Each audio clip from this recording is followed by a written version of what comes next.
वही कड़कड़ में समाया है। सर्वभूतेषु यह पश्येत, एक ही है यहाँ पर, यहाँ कोई दूसरा नहीं है। हमारे यहाँ इसलिए मानसम सर्वभूतानम, किसी के अमंगल की कामना मत करो। मां मंगलम तात परेषु मस्थाम, और बिल्कुल स्मरण रखना, दुख भोगने वाला तो सुखी भी कभी हो जाएगा, दुख देने वाला कभी सुखी नहीं होता। प्रारब्ध तो सबको भुगतना पड़ता है, कौन बच पाएगा प्रारब्ध से। कई कई जन्मों की चेतनाएं काम कर रही हैं। पितामह भीष्म जैसे महाव्रती भी जब भगवान को कहते हैं मैंने कोई अपराध मेरी स्मृति में ना किया, 100 जन्मों का स्मरण है, तब कहते हैं दादा तुम योगी हो, 100 जन्म जानते हो, मैं योगेश्वर हूं, मैं उससे पहले भी जानता हूं। और 100 जन्म पहले मार्ग में चलते चलते एक सर्प को तुमने कांटों पर फेंका, वह प्रारब्ध भुगतना शेष है, वह प्रारब्ध है। इसलिए कभी जीवन में कष्ट आ रहा है ना, तो मुस्कुरा के स्वीकार कर लो, समझ जाओ किसी जन्म का मामला है, निपट रहा है, हिसाब बराबर हो रहा है। हाँ, भगने की कोशिश मत करो, भगने में कुछ नहीं कि पंडित जी कोई उपाय बता दो, हाँ नहीं, ईश्वर से शक्ति मांगो, हाँ कोई प्रारब्ध ना बने। हाँ भगवान ने कहा मैं जाऊंगा, उस यज्ञ के दर्शन करने जाऊंगा। भगवान छोटे बन गए, बामन रूप में, सुंदर सा रूप बनाकर राजा बलि की यज्ञशाला में गए। नर्मदा नदी के तट पर यज्ञशाला है, अग्नि चैतन्य है। हमारे कई महात्माओं को देखा होगा, उनके यहाँ धूना चलता रहता है, और धूना भी 2 तरह का होता है। ये बड़ी एक महिमा कई महात्माओं के यहाँ देखी। एक तो कोई महापुरुष होते हैं, आपने सुना हो, या तो किसी के यहाँ पर अखंड दीपक जलता है, बड़ी महिमा है इसके यहाँ। भगवान अग्निदेव कहीं पर विराजमान हो जाएं, अग्नि प्रतिनिधि हैं देवताओं के। हम यज्ञ करते हैं तो अग्नि को ही तो समर्पित करते हैं, हर देवता को। कहीं अखंड दीपक जलता है, मंदिर देवालय गौशाला, कहीं पर अनंत महिमा है, एक अलग दिव्यता है उसकी। तो अखंड दीपक, एक कहीं कहीं पर अखंड यज्ञ चल रहा हो, या तो नित्य यज्ञ होता हो, उसकी महिमा। और तीसरी है ये साधु लोगों का धूना तो चलता ही है, कभी कभी किसी जगह पर। हमने तो राजस्थान गुजरात में गुप्ता साहब बहुत देखा, कई कई महात्माओं के यहाँ रसोई का भी चूल्हा जलता रहता है, यहाँ अन्नपूर्णा बैठ जाती है। फिर गुजरात में वीरपुर हम कई बार जाना हुआ जलाराम बापा के यहाँ, तो वहाँ हजारों लोग प्रसाद पा रहे हैं, हजारों लोग। कोई रात के 12 बजे भी जाए तो कौन किसको भोजन कराने वाला है, कौन ले रहा है, कौन दे रहा है, कोई खबर नहीं। कई कई महात्माओं के यहाँ पर अखंड चलता रहता है। प्रकृति की भी बड़ी अद्भुत लीला है, जितने उदार हम हो जाते हैं प्रकृति और उदारता से देने लगती है, जितने संकीर्ण हो जाते हैं तब प्रकृति भी सोचती है संकीर्ण को अब क्या देना, उदार को बहुत देती है।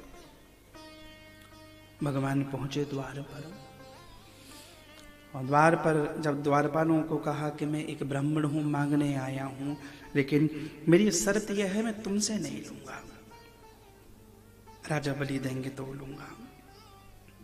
यज्ञ करते हुए महाराज बलि ने जब आने से मना किया, फिर भगवान वामन ने दोबारा संदेश भेजा कि राजा को कहो लेने तो आया हूं, लेकिन मैं राजा से ही लूंगा, अन्यथा चला जाऊंगा। महाराज बलि दुविधा में आए, मैं करूं क्या, कर्तव्य मूढ़ ऐसी स्थिति है, यज्ञ को पहले पूरा करूं अथवा द्वार पर ब्राह्मण के पास जाऊं। अपने हृदय से जब पूछा तो हृदय से आवाज आई, द्वार पर आए हुए ब्राह्मण को मैं प्रणाम करूं। फिर द्वार पर जाके ब्राह्मण को प्रणाम किया। स्वागतम ते नमस्तुभ्यं ब्रह्माय किं करवामते ब्रह्मर्षीणां तपः सच्छां मन्ये त्वाजबपुरधरं। प्रणाम किया। स्वागतम ते नमस्तुभ्यं। हे भूदेव, हे विप्रदेव, आपका स्वागत है। मैं क्या दूं? मुझे लगा कि मेरे घर पर साक्षात भगवान वेद पधारे हैं। बड़े विनीत भाव से कहा कि मेरे यहाँ जो मांगने आता है उसे दोबारा किसी क्या नहीं जाना पड़ता है, इसलिए एक बार में मांगे जितना मांगना चाहे। तो भगवान ने कहा कि राजन, मैं मांगने तो आया हूँ पर ज्यादा नहीं। पदान तीर्ण दैत्येंद्र सम्मितानी पदामम, मैं 3 पग भूमि मांगने आया हूँ, और वह 3 पग भूमि भी मैं तुम्हारे पैरों से नहीं, मेरे छोटे छोटे पैरों से खुद नापूंगा।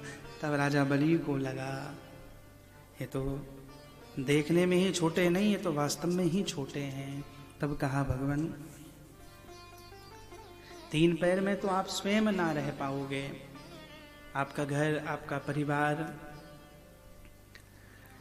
यहां से लेकर जाओ और फिर कोई कहे किसके यहां से लेकर आए, और लोग कहेंगे राजा बलि के यहां से लेकर आए, तो मेरी भी कीर्ति चली जाएगी। हाँ,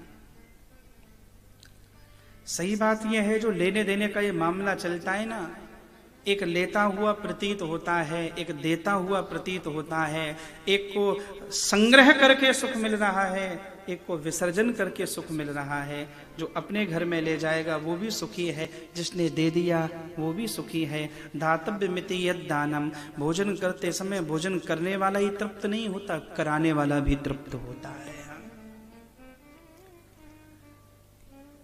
यह देने में मुझे आनंद नहीं हो रहा। और एक दान का सिद्धांत है, दान का सिद्धांत यह है कि अपनी हैसियत से कम नहीं करना चाहिए। अपनी हैसियत से ज्यादा ना करें ये तो सुना है, लेकिन अपनी हैसियत से कम भी ना करें। भगवान, मुझे लगता है मैं और दूं।